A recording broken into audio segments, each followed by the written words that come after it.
کہ آج انشاءاللہ الکریم اعتکاف جو ہے وہ ساری 11واں سپارہ سورہ یونس کی آیت نمبر 20، رمضان المبارک کا آج روزہ بھی 20۔ اللہ رب العزت کا فرمان عالی شان ہے وَيَقُولُونَ،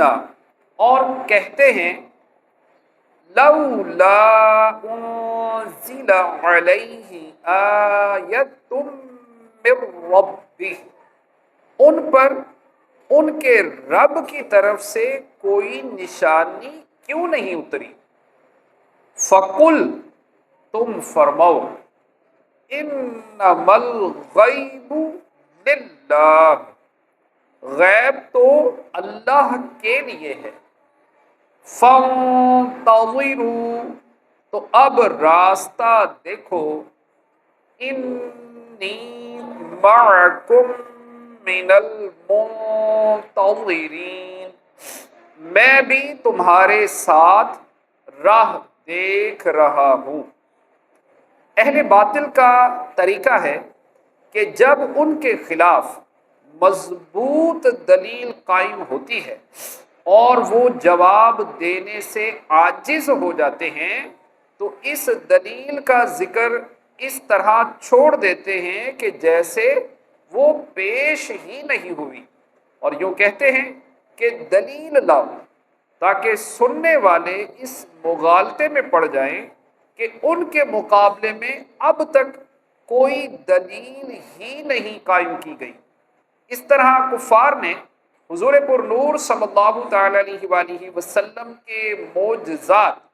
اور بالخصوص قرآن کریم جو کہ عظیم معجزہ ہے، اس کی طرف سے آنکھیں بند کر کے یہ کہنا شروع کیا کہ کوئی نشانی کیوں نہیں اتری، گویا کہ معجزات انہوں نے دیکھے ہی نہیں اور قرآن پاک کو وہ نشانی شمار ہی نہیں کرتے۔ اللہ تعالیٰ نے اپنے رسول صلی اللہ تعالی علیہ وآلہ وسلم سے فرمایا کہ آپ اس سوال کے وقت فرما دیجئے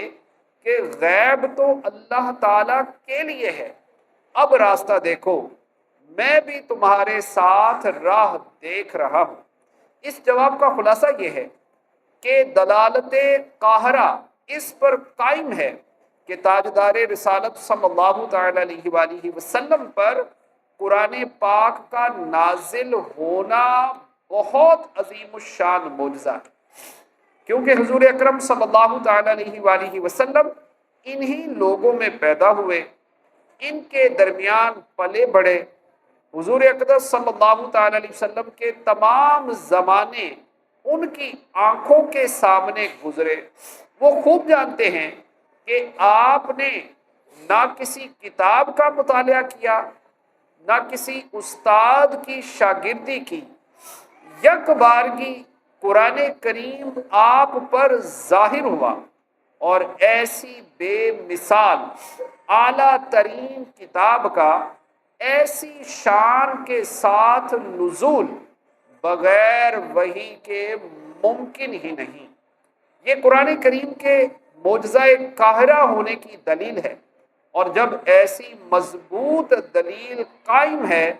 تو اس بات نبوت کے لیے کسی دوسری نشانی کا طلب کرنا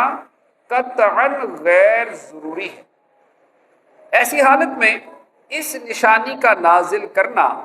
نہ کرنا اللہ تعالیٰ کی مشیت پر ہے، چاہے کرے چاہے نہ کرے۔